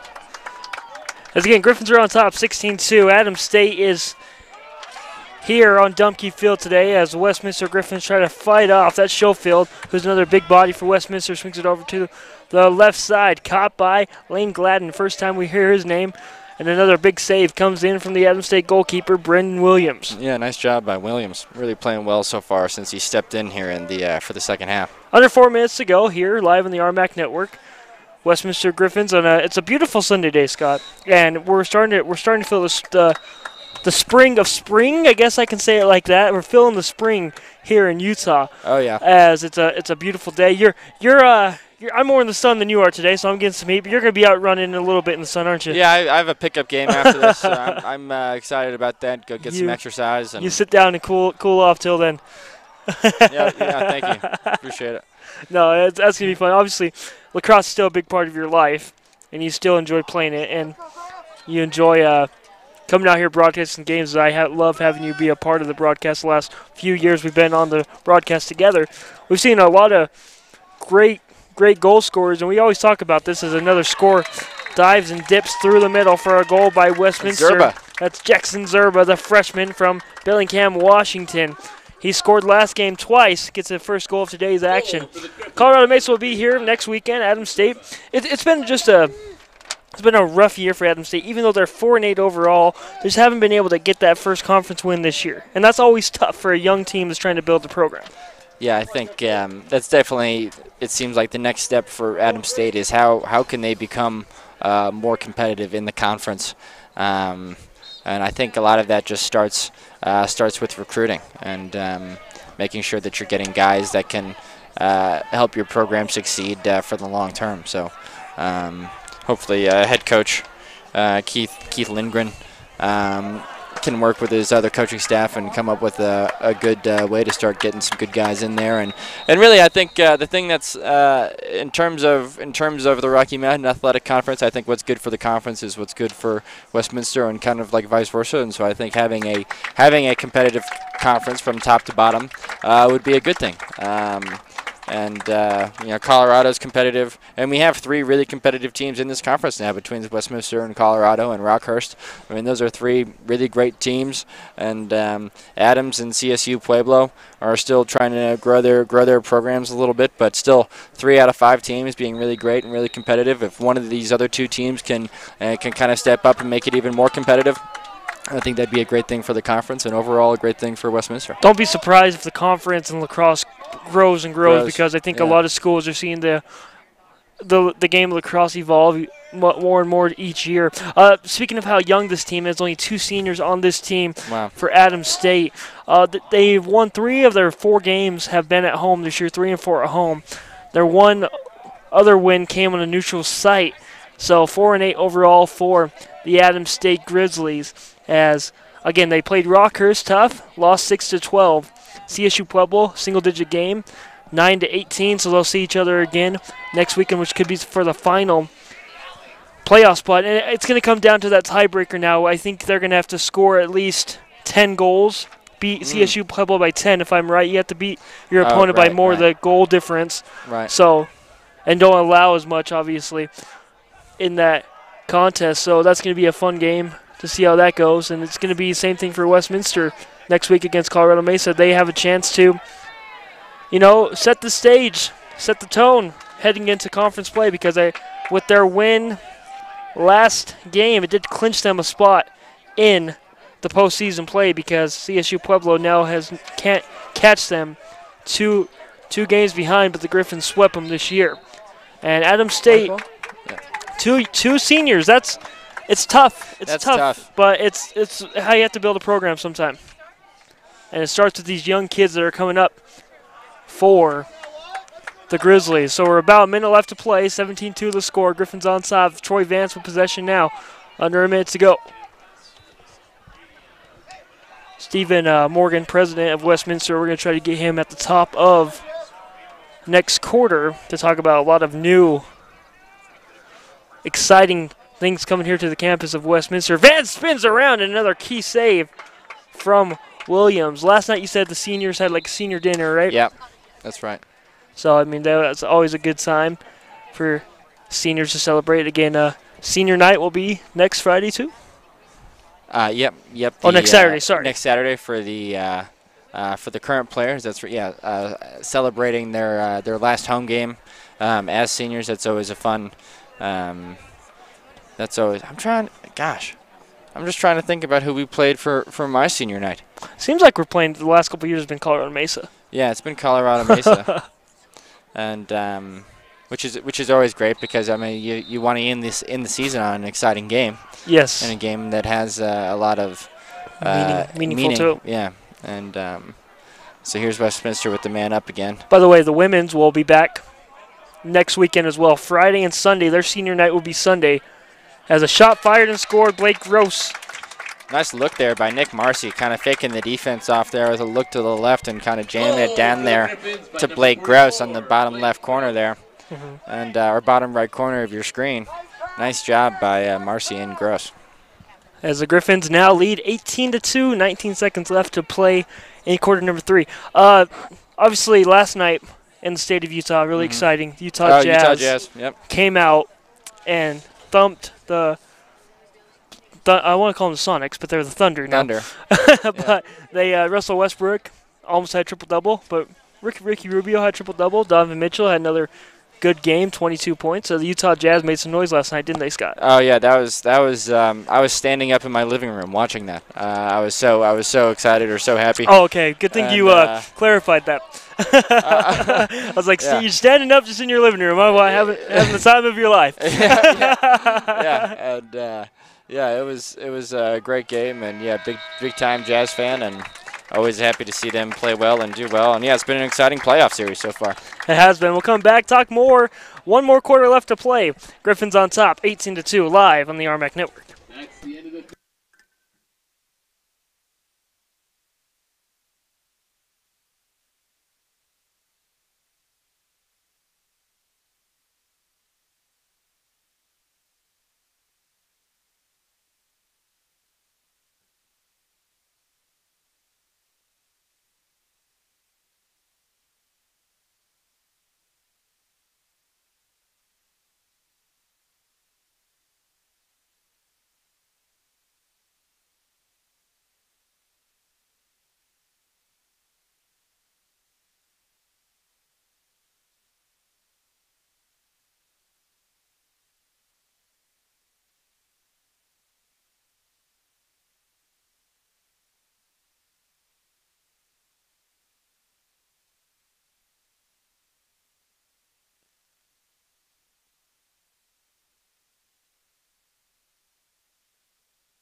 Back here live on the Rocky Mountain Athletic Conference Network. Scott Kellner taking a quick break, but we've got special guest, the 18th president of Westminster College, Stephen Morgan, joins me on the program here. First off, beautiful sunny day, beautiful lacrosse weather. The Westminster Griffins are having a great game, leading 18-2. What do you think of today's action so far?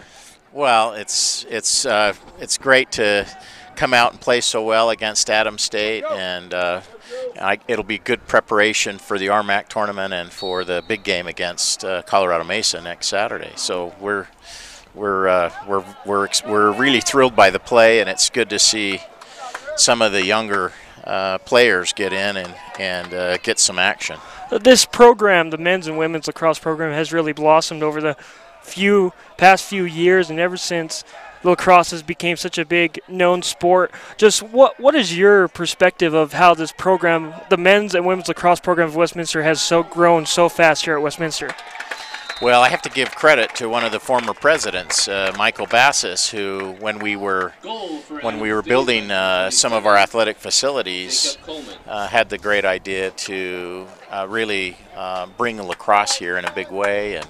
And the first person we hired was Mason Goodhan, and we hired him from the University of Utah, and he's been the real steady influence on at least the men's lacrosse program. And of course, Nikki Haley does a great job with the women's lacrosse. But I think having lacrosse at Westminster lines up beautifully with some of the things we're trying to do, and you know, the quality of the players and what they do not only in the field but in the classroom is really outstanding, and really is consistent with what we believe in at Westminster.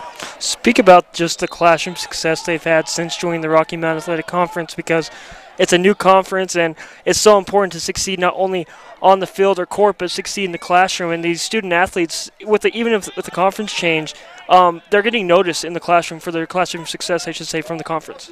Yeah, we were thrilled last night to have our senior banquet, and I think 6 of our great lacrosse players are graduating. Which I'm glad it's only 6, because that means everybody else hopefully is coming back. Yes. But one of the things we bragged about last night was the academic GPA of all of our student athletes. We have 300 at Westminster, and the average GPA is 3.4. And over 160 of our student athletes had 3.5 GPAs. So they work hard not only on the field and on the ski courses or in the courts, on the tracks, but work really hard in the classroom as well. And one of the things I'm proud about in the RMAC is I think the commissioner said to us after our first year in the RMAC that we've lifted the academic performance of the entire RMAC by just our student athletes. So that's something I'm really proud of. Adams State looking to tack on another goal here. That shot's going to go wide. Once again, Stephen Morgan, the 18th president of Westminster, joins me live on the RMAC Network. I want to talk about some of the new stuff that's going to be coming into fold here on this field here, Dumpke Field, obviously a big name. We're on a unique site where we are above a parking garage, I should say, but some new stuff's coming up here. What can you tell us about it? Yeah, we get a lot done on our 27 acres, and underneath us we park 300 cars, and it's really one of the innovative structures around the country to put fields on top of parking, especially in urban settings like ours. This field has had plenty of use, and so in May we will be changing out the turf. As you see, Gage Fisher fire there for another goal for Westminster to make the lead 19-3 as he struck on this turf. That's going to be, hopefully, that's going to be changing in the future now. Yeah, they'll take it out here after the game next week. 1st of May, they'll be in here. It'll take a month. They'll take off the carpet, take out all the infill, and Field Turf is the contractor, and the new turf coming in is the latest. In fact, there's only one other field in Utah that has put this particular field down. It has a cool infill that's supposed to reduce the temperature, and the cushion is supposed to be much better. I think our student athletes will love it. It's going to be great to see this field unfold because, like I said, a lot of great memories has been on this one, but there's always room to make more memories on a new field, and that's going to be really awesome to see. Speaking of the Rocky Mountain Athletic Conference that we talked about a moment ago, what was the experience like when deciding to move from the Frontier Conference to the RMAC, and what difference have you seen? I mean, it seems like it's been really successful so far in the RMAC. Well, we had a good run in the NAIA and in the Frontier Conference. We saw some great competitions, but not enough of our sports lined up, and I was thrilled that on the success of our student athletes, we were invited to join the RMACs, provided we became NCAA Division II eligible, and we'll accomplish that finally after 3 years this year. And this is a conference will be 16 teams when Dixie joins us in the fall, and so it's a great conference with great schools and excellent competition. Not long ago, back in the 60s, we were in the RMAC, so we kind of remind them that we're just returning, but certainly now as a Division II school in the NCAA. Dixie State, you brought them coming up here. It's going to be nice to have another team from Utah in the RMAC as well. Right, and we'd love to see them add lacrosse.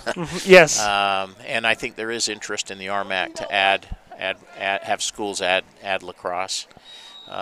It's really one of the fastest growing sports now in all the NCAA, and we're thrilled to have it here at Westminster. Adams State strikes there to cut the lead just a bit, as it's a young, tough team just trying to battle their way here in Salt Lake City. As you see, number 45, Cale Wilson, the leading goal scorer, gets his 20th goal of the season right there. The 18th president of Westminster, Stephen Morgan, joins us here on the broadcast. You are going to be calling it a career at Westminster here in the next few months. What's some of the best memories you've had here at Westminster?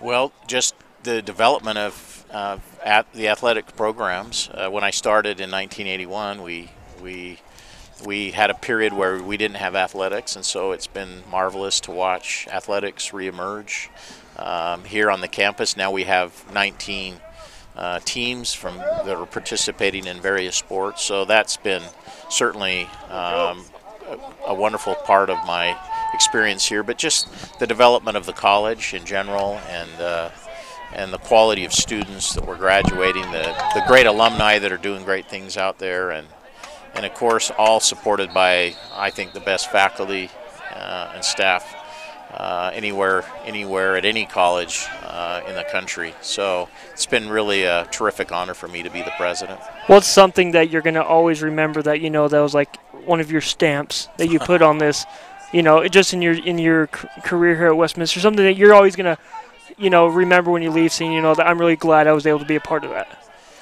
Well, I just think, the whole tradition of the elevation of Westminster, so that it's no longer a small college of Utah, but a school that's getting national recognition for the work we do in the classroom, and so I think that's the thing I'm most proud of, is the reputation that Westminster's earned over the last 30 years as a great school. With a new president, with you resigning, a new president comes in. What can you tell us about the 19th member of the presidency here at Westminster? What's he like? Who is he, and how is he gonna continue to build the program? Well, I'm proud to say it's a woman, and she's going to be terrific. Her name is Beth Dobkins, and she's been the provost for the last decade at St. Mary's in Moraga, California. Oh, wow! And she'll start on July 1, and she's a great supporter of athletics and the role it plays in a student's education. So I think you'll get to see her next season, as she gets to learn more about the Griffins. But I'm very, very excited about her coming. It's going to be excited to see that. I know you're a big fan of what we do up here in the broadcast booth, and you catch us whenever you can when you're not here at the live sporting events. We're really appreciative of you, and we're glad to have you here for today's action. We'll see you. Obviously, you're here for the last game against Colorado Mesa, and I know you've had a great career here at Westminster. It's always tough to say goodbye, isn't it? Yeah, thanks so much. And appreciate to you, Scott, too. It's been fun to watch all of you. I remember when Scott came as a student and watched him play. And of course, his mother works for us in development, does such a great job. And all of your sisters have come here, so we're just grateful for the many families that support Westminster. Stephen Morgan, you still got a couple more months here, so we'll see you around. But thank you for tuning in. Thank you, Stephen Morgan, the 18th president of Westminster College, will call it a career here. Next, in a few coming months, June, the end of June will be his last day. July 1st, we'll get a new president coming here to Salt Lake City here on the campus of Westminster College. 19 for the score. Scott Kellner back here. It's always good to have a president that here at Westminster from your time playing here and coming up here and broadcasting with us. Yeah, well, he used to be my mother's boss. So, yeah, it's good to. I'm glad that. Fortunately, my mother does a great job. So I think it's kind of a. Nice job by Troy. Troy Vance strikes again for Westminster to make it 20-4. 8:22 left to play here on Dumpke Field. This is one of those games where everything's going right for Westminster, not so much for the Adams State Grizzlies, but it's a team that's still fighting till the end for the Grizzlies. Yeah, hopefully Adams State see if they can. It's always tough being down in the fourth quarter this much, but the game's not over till it's over. So let's see if these guys can kind of reach down and pull out another goal or two here in the last 8 minutes. The most points the Griffins have scored in RMAC was 20-8 against the same Grizzlies team. 21 against CSU Pueblo on the road, and they matched 20 last game against CSU Pueblo here, and most goals they've scored this year was 24 in a win against Johnston Wells right here. So they're looking to match a season high with 24 goals if they can get 4 more to hit the back of the net. Again, here on the RMAC Network live in Salt Lake City. Scott Kellner, David Vito back here once again. We've got one more game left after this one, Scott, and it's always bittersweet, but the season won't end because the Griffins will be postseason bound. We talked about how successful they've been, but most likely they're going to match up with Rockhurst. Again, first conference game of the year. We were on the broadcast here, 12-16 loss. We were really concerned about some of the turnovers and the way they didn't win the faceoffs was one of the main reasons why I think they lost that game. They kind of fixed some stuff, went to Rockhurst, lost by 6, 13-9. That's most likely who they're going to be playing in round 1. Yeah. And that's gonna be a fun battle. And the Griffins are 0-2 against them this year, but going to a neutral site now might be a little bit different. Going to a neutral site, I think Westminster is playing better right now. I know that Rockhurst team is a good team. They got a couple of great players, and but I don't think Westminster was just quite right when in their past 2 meetings. So hopefully, possession shot there by Adams State. By the way, there's a new goalkeeper in for Westminster. That's Jordan Penn, number 41, the junior. The junior checks in for Westminster, as he's had a couple key saves, as he had one right there, picks it up, and stops another one. But yeah, Rockhurst, it's going to be no easy task for Westminster, but I think the way they're playing right now, they're looking pretty prepared. And we're going to see a lot from Colorado Mesa. But Colorado Mesa, they've already clinched that top spot too. Yeah. So how much are they, well, I shouldn't say they haven't clinched because they got to beat CSU Pueblo later today to clinch the top spot. Yeah. But you don't know what kind of attack Colorado's going to bring to that game either. Yeah, I think Colorado Mesa, I'm pretty sure. If I was a betting man, I would put money, in which I am. So I mean, would you like to? Would you take the other side of that bet? Whether Colorado, I don't think I would actually. The way Colorado plays. Yeah, I don't think. But no, I think it should be a good game later this afternoon between Colorado and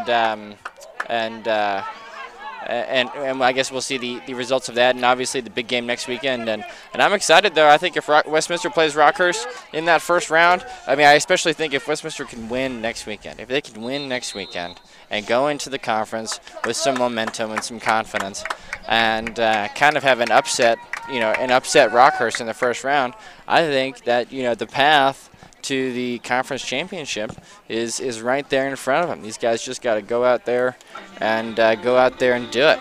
And fortunately, Westminster seeming like they're kind of hitting their stride a little bit right now. And I mean, they've had tough spots. I mean, I'm looking at the schedule. They've had some tough spots. I mean, that road trip that they went on back east where they played Lynn University and Rollins College, some tough losses there.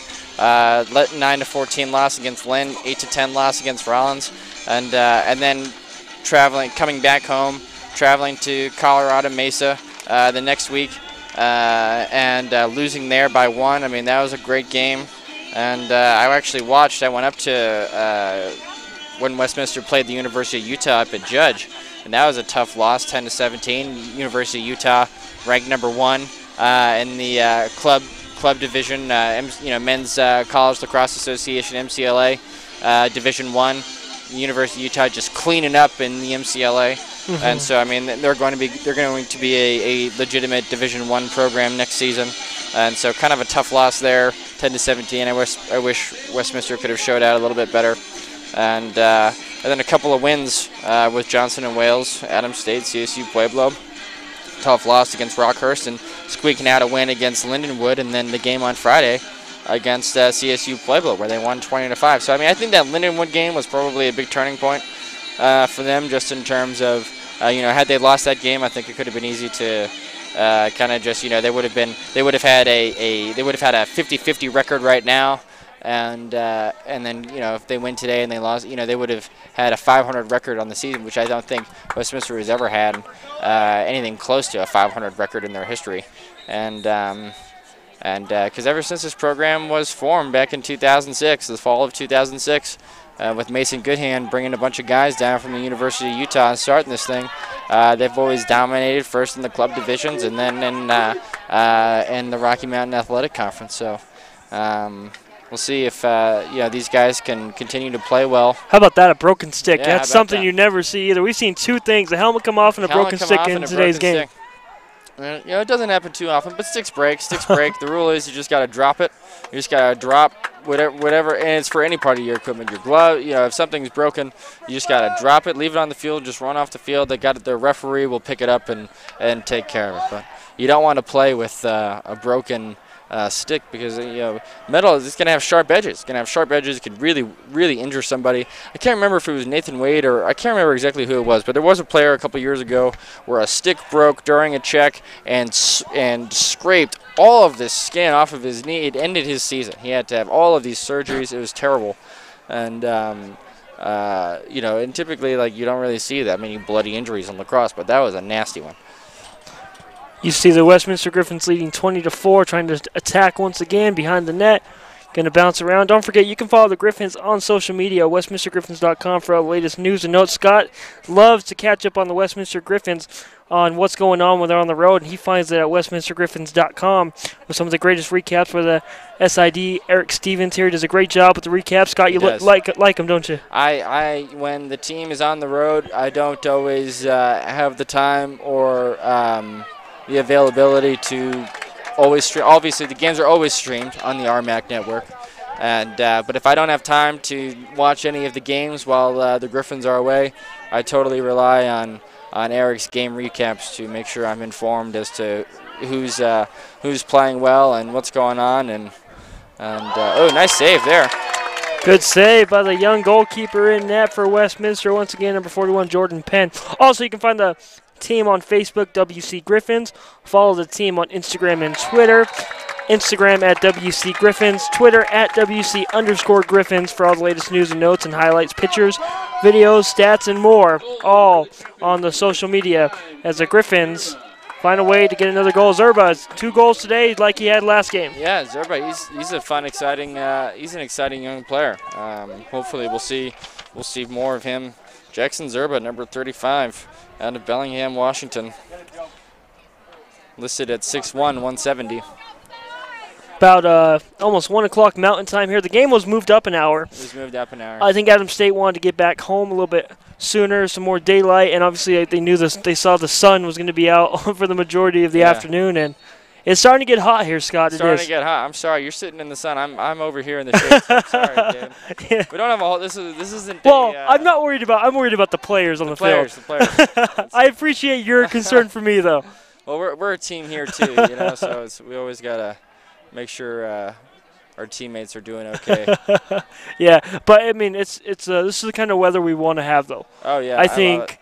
I mean, Friday was just a glimpse of what could be with a couple clouds coming in, and today we get the full picture. The full picture of a beautiful spring day in Salt Lake City, Utah. Yeah, and obviously, I mean, Scott, are you a big hiker and all that? Have you hiked around the valley? Yeah, I go. Okay. I'd say I'm getting into mountain biking, David. Okay. I've got a mountain bike. I've done a bunch of mountain biking trails now. I do enjoy hiking up Mill Creek Canyon. Okay. And I love doing that. And but I wouldn't say that I'm definitely. You're more of a mountain biker than hiker. I like mountain biking more and biking in general more. I had my road bike out yesterday. I was doing some road biking around Sugar House Park and in between going to the gym and whatever As I bring that up because Utah's got so many great places to hike, mountain bike. Yeah. Obviously, some great waterfalls you can go see when you go hiking and mountain biking and just having a good time in this beautiful state of Utah. Utah is one of the hottest states in the summer too. So when you come in here, you will get a nice tan, I think. I sat outside yesterday for 30 minutes reading a book, and I came back inside like, oh my gosh, my arms. Got some red on you, huh? Got some red on me. I put on sunscreen today though. Good. Well, you didn't need it, did you? Not in the shade, I don't. Oh, there you go. Nice goal there by number 22, Jacob Austin for the Adams State Grizzlies. 10th goal of the year right there. He's got 14 points on the season, so he's one of their leaders as well. Yeah, he's kind of one of the guys between Cale Wilson and Jacob Austin are the 2 guys for Adams State. And nice job by Jacob there, crawling around the crease and putting that one away. He's a freshman. Jacob Austin, a freshman out of Las Vegas, Nevada. Went to Centennial High School. I've got some friends that I played with here from Centennial High School who went to Centennial High School. It's a big lacrosse powerhouse in the state of Nevada. As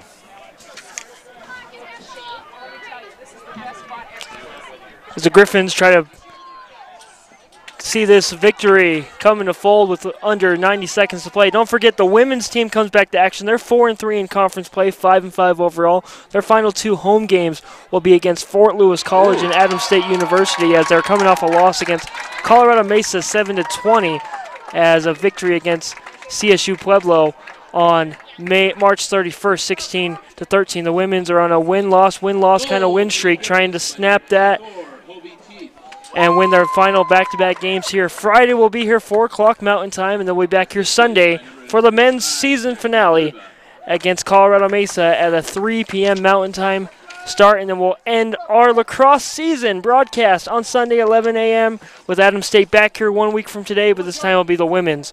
So with about 1:09 left to play, Scott, the Griffins are going to capture another victory. Yep, it's been a good game so far. Westminster, I felt like has played well so far, pretty much all day.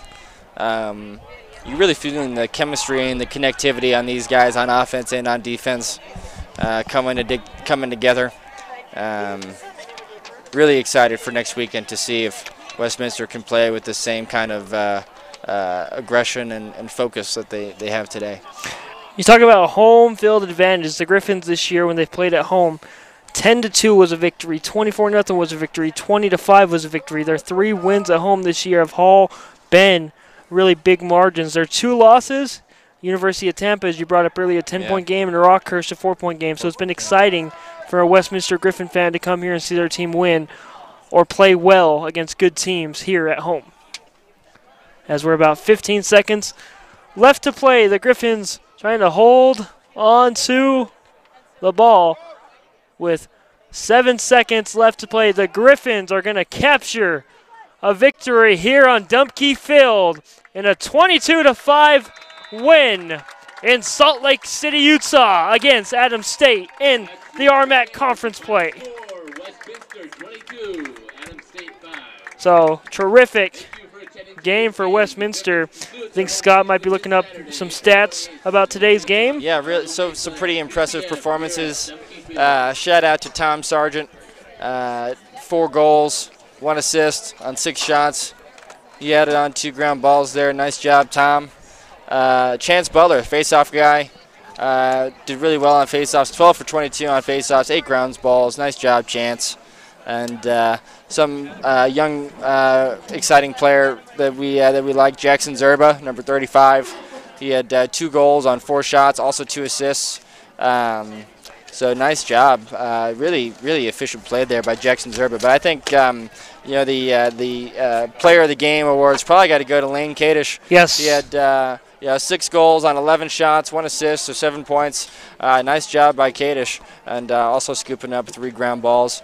And shout out to real quick to Bridger Fisher for having a nice kind of well-rounded game with one goal, one assist, and a ground ball there too. So nice job all around from a number of Westminster players. And yeah, I'm looking forward to next weekend, David. I think that'll be great. Hopefully, what's the weather supposed to be like? It's supposed to be nice next weekend too? We'll have to see. We'll have to see. I don't know. I hope so. Connor McFarland, Thomas Sargent, Christian Pompoko, Alex Dooley, and Bridger Fisher all play their final Sunday game here on Dumpke Field, as we'll be back from a Saturday night game as the seniors will play one more game here in Salt Lake City on the campus of Westminster College. And again, there's 5 of them that will be saying goodbye on a senior night from Salt Lake City. It's going to be fun to see. Yeah, I think so too. Those are all, I know all those guys pretty well. They're all great young men, and I'm happy that they those are the guys carrying on the Westminster lacrosse legacy, and happy to see them next weekend. Garrett Chitwood and Joe Quintorci plays their final games as seniors here in Salt Lake City as well. The 2 seniors from Adams State will say goodbye as they'll travel back home, and they'll take on CSU Pueblo. It's going to be a good one for possibly the final playoff spot, conference spot, I should say, in the RMAC. We say so long and goodbye. Thanks again to Stephen Morgan, the 18th president of Westminster College, joining us on the program today. For everyone here at Westminster College, producers back in the studio, cameraman Jack, Eric Stevens, who does a great job SID. For Scott Kellner, I'm David Vito saying so long and good evening from Salt Lake City. We'll see you guys back